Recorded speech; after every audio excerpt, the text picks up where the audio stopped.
Hello आणि welcome to IT वाला देव ह्या यूट्यूब चॅनलवरती. सो आपण जी कॉलेज किंवा हे JEE-CETची जी सिरीज आहे, म्हणजे तुमचा रिझल्ट लागल्यापासून जे तुम्हाला ॲडमिशन इंजिनिअरिंग कॉलेजला ॲडमिशन भेटेपर्यंत मी हे सगळ्या सिरीज काढणार आहे. 12 टू ऑलमोस्ट 15 ते 20 व्हिडिओज काढणार आहे. काही व्हिडिओज आलेले आहेत आपल्या सिरीजवरती, आपल्या चॅनलवरती, आणि काही येणार आहेत. सो चॅनलवरती नवीन असाल तर चॅनलला सबस्क्राईब करायचं विसरू नका.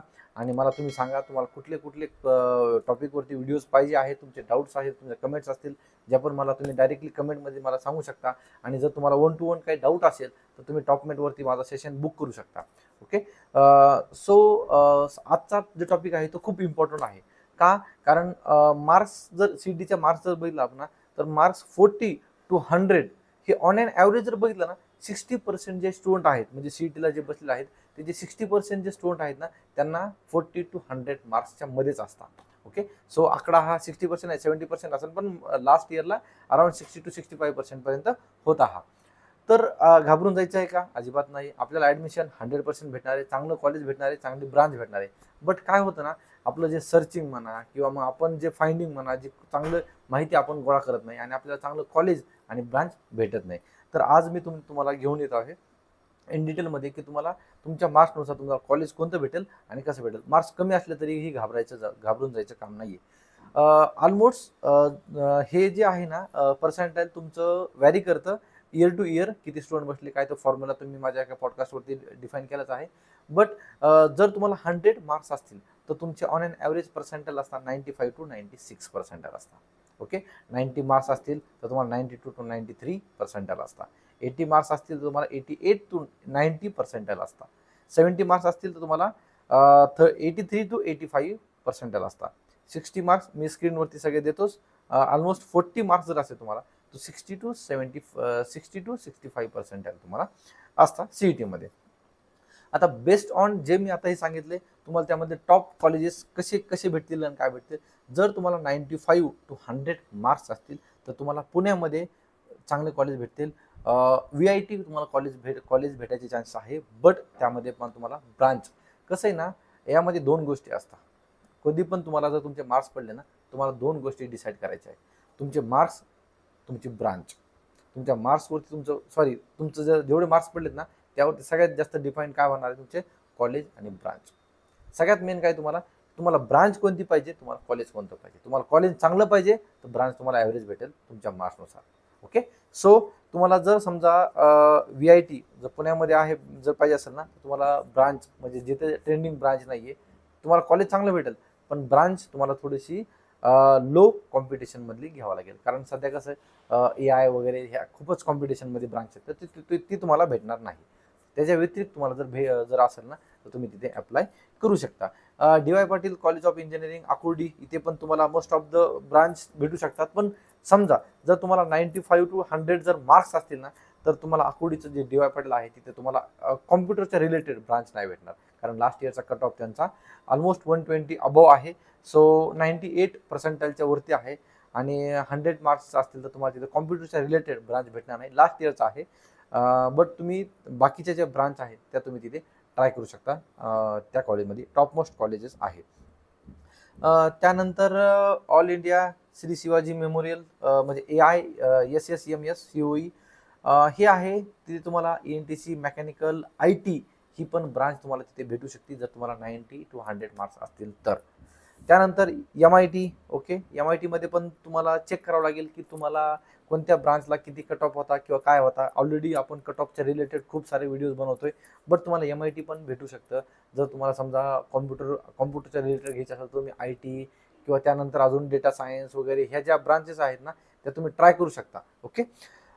जर तुम्हाला समजा मार्क्स 80 to 95 असतील, ओके, आणि आपण जे समजा मार्क्स 95 to 100 मध्ये केले, जे कॉलेज आपण घेतले ते Tier 1 Tier 2 मध्ये कॉलेज आहे, ते टॉपमोस्ट कॉलेजमधले येतात. जर तुम्हाला 80 to 95च्या रेंजमध्ये जर तुम्हाला मार्क्स असतील ना, तर तुम्हाला modern college of engineering, okay, शिवाजीनगरला कॉलेज आहे, चांगलं कॉलेज आहे. प्लेसमेंट पण तिथं 100% होत नाही, पण तिथं थोडेफार कॉलेजेस वगैरे जातात. PS मॉडेल कॉलेज पिंपरी हे पण आहे. सिंहगड इन्स्टिट्यूट, म्हणजे हे जे सिंहगडचे खूप सारे तुम्हाला जर माहीत असतील ना, तर सिंहगडचं लोणावळ्याला पण आहे आणि वडगावला पण आहे. वडगावचं आहे ते मेन आहे. वडगावला पण तुम्हाला तिथे IT कॉम्प्युटरच्या रिलेटेड तुम्हाला तिथे ब्रांच भेटू शकता.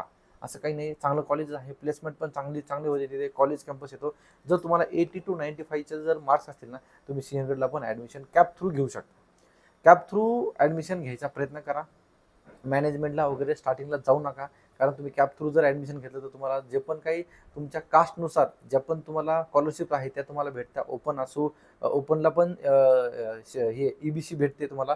सो जर तुम्ही OBC असताल, ENTC म्हणजे जे ENTC म्हणतोय, SC NT जे पण तुमच्या कास्ट रिलेटेड असेल तुम्हाला त्या स्कॉलरशिप भेटू शकतात जर तुम्ही कॅप थ्रू गेले तर. ओके. त्यानंतर DY पाटील हे एक आहे, तळेगावचं कॅम्पस आहे. पिंपरीला पण एक आहे, ते पण एक आहे. आकुर्डी जी आहे हे आकुर्डीचं आहे DY पाटील. दुसरं आहे एक पिंपरीला पण आहे, तुम्हाला ते पण कॅम्पस भेटू शकतं. ओके. त्यानंतर झील कॉलेज ऑफ इंजिनिअरिंग हे पण एक चांगलं कॉलेज आहे पुण्यामध्ये, ते पण तुम्हाला भेटू शकतं 80 to 95 जर तुम्हाला मार्क्स CETला असतील तर. मी मार्क्स बोलतोय, मी पर्सेंटाईल बोलत नाहीये. 60 to 80 यामध्ये बरेचसे लोक म्हणजे बरेचसे स्टुडंट असतात. ओके. सो JSPM कॉलेज तुम्हाला भेटेल. ओके. हे सगळे प्रायव्हेट कॉलेजेस आहेत. त्यानंतर सुमन राजेश तुलसाई टेक्निकल कॅम्पस हा पण एक तुम्हाला चांगलं कॉलेज आहे. Okay. Jaywantrao Sawant college of engineering हे पण आहे. त्यानंतर PCCOE ओके, हे एक रावेतला कॉलेज आहे. लो डिमांड ब्रांच, हे कॉलेज चांगलं आहे, पण तुम्हाला ज्या डिमांड आहेत कॉम्प्युटरच्या रिलेटेड ते तुम्हाला चेक करावं लागेल की तुम्हाला तिथे भेटेल की नाही. ओके. त्रिनिती कॉलेज ऑफ इंजिनिअरिंग कोंडव्या साईडला आहे, कॉलेज पण चांगलं आहे, तुम्हाला तिथे ॲडमिशन भेटू शकतं. ओके. आता आपण एकदम लास्टच्या जे काही कॅटेगरी आहेत 40 to 60 मार्क्स जर असतील तुम्हाला तर एक चांगले कॉलेजेस आहेत, असं काही नाही आहे किंवा तुम्हाला 40 to 60. कसं आहे ना, कॉलेजेस खूप आहेत. जर आपण बघितलं गेलं ना तर महाराष्ट्रामध्ये कॉलेजेस खूप जास्त आहेत. असं काही नाही आहे की मला 30, 40, 50 मार्क्स पडले म्हणजे मला इंजिनिअरिंग करता येणार नाही किंवा काय नाही. फक्त एवढंच आहे की कॉलेजेस आणि ब्रांचेस हे फक्त 4 इयर्ससाठी तुमच्यासोबत आहे. बट तुम्ही स्वतः किती इनपुट देताय, तुम्ही स्वतः किती लर्न करताय त्यावरती सगळ्यात मॅटर आहे. कॉलेजेस किंवा ब्रांच तुमच्यासोबत फक्त 4 वर्ष राहणार आहे. तुम्ही जे इनपुट देताय, तुम्ही जे लर्न करताय ते तुमच्या लाईफ टाईम तुमच्यासोबत राहणार आहे. ओके. सो 40 to 60 जर तुम्हाला मार्क्स पडले तर तुम्हाला इम्पिरियल कॉलेज ऑफ इंजिनिअरिंग हे आहे. ज्ञानबा सोपनराव मोजे COE हे तुम्हाला चांगलं कॉलेज आहे. कीस्टोन हे पण आहे. SNJB हे पण तुम्हाला भेटेल. आणि जर तुम्हाला 40 to 60 जर मार्क्स भेटतील ना तर जर सीट्स अवेलेबल असतील ना तर तुम्हाला सिंहगड सारखे, DY पाटील सारखे पिंपरीच्या झील कॉलेज आणि किंवा ब्रांचेस टॉप नसतील ना तर लो ब्रांचेस पण तुम्हाला ह्या कॉलेजेसमध्ये भेटू शकतात. बघा बरं, आपल्याला असं वाटतं की यार मला 50-60 मार्क्स पडले म्हणजे मला कुठे ॲडमिशन भेटणार नाही किंवा काय नाही, तुम्हाला कॅम्पस थ्रू ॲडमिशन भेटेल. ओके. सो हे एकदम चांगलं कॉलेजेस आहेत, हे तुम्हाला चांगले कॉलेजेस भेटतील. जर मी सांगितलं ना तर तुम्हाला समजा सगळ्यात मेन माझं जर वैयक्तिक सजेशन जर घेतलं ना तुम्ही तर तुम्ही ब्रांच बघा, तुमचं लोकेशन बघा आणि त्या कॉलेजेसची रिव्ह्यू बघा. असं काहीच नाही की तुम्हाला समजा मार्क्स कमी असतील की तुम्हाला त्या कॉलेजला जायचं नाही किंवा काय नाही, तुम्ही त्या टीचरला कॉल करा, तिथल्या तुम्ही माहिती काढा त्या कॉलेजची, नंबर्स वगैरे मुलं तुम्हाला कॉन्टॅक्टमधून भेटताच. त्या कॉलेजच्या स्टुडंटला बघा, कट ऑफ बघा, कितीला मार्क्स पडले, किती कॉलेज भेटलं हे आधी रिसर्च करा. लिस्ट यायच्या आधी हे सगळं तुमचा स्टडी एकदम असला पाहिजे. मार्क्स कमी आले, सगळ्यात मेन मार्क्स कमी आले म्हणजे पॅनिक होऊ नका. मार्क्स आल्यानंतर 2-3 दिवस चालतंच, अरे तुला मार्क्स किती आले, तुला मी मार्क्स किती आले, पॅरेंटचं फॅमिलीचं थोडंसं हे असतं, पण काहीच नाही. फोकस करा की आपल्याला कोणतं कॉलेज भेटणार आहे, कोणत्या आपल्या मार्क्सच्या ह्याच्यावरती कोणतं कॉलेज भेटेल, कोणती ब्रांच भेटेल, कोणतं लोकेशन भेटेल त्यावरती फोकस करा. ना की इथं मार्क्स पडले, मला कमी मार्क्स पडले, मला जास्त मार्क्स पडले यावरती फोकस करू नका. ओके. सो मला कमेंटमध्ये सांगा तुमचे, अजून तर रिझल्ट नाही आला, पण जर रिझल्ट आला ना तर मला कमेंटमध्ये सांगा तुम्हाला किती मार्क्स आहे, तुम्हाला कोणतं कॉलेज पाहिजे, कोणतं तो कशा रिलेटेड तुम्हाला काय पाहिजे, मला तुम्ही डायरेक्टली कमेंट करून सांगू शकता. आणि जर तुम्हाला डाऊट असेल, जर तुम्हाला समजा गायडन्स पाहिजे असेल 1-to-1 तर तुम्हाला टॉप पॉईंटवरती मला तुम्ही डायरेक्टली सेशन बुक करू शकता. ओके. सो व्हिडिओ कसा वाटला तुम्हाला नक्कीच कमेंटमध्ये सांगा. व्हिडिओ आवडला असेल तर लाईक करा, चॅनलवरती नवीन असेल तर सबस्क्राईब करायला विसरू नका. तुमच्या फ्रेंड्सबरोबर पण हा व्हिडिओ शेअर करा. Thanks for watching. Till then, bye bye.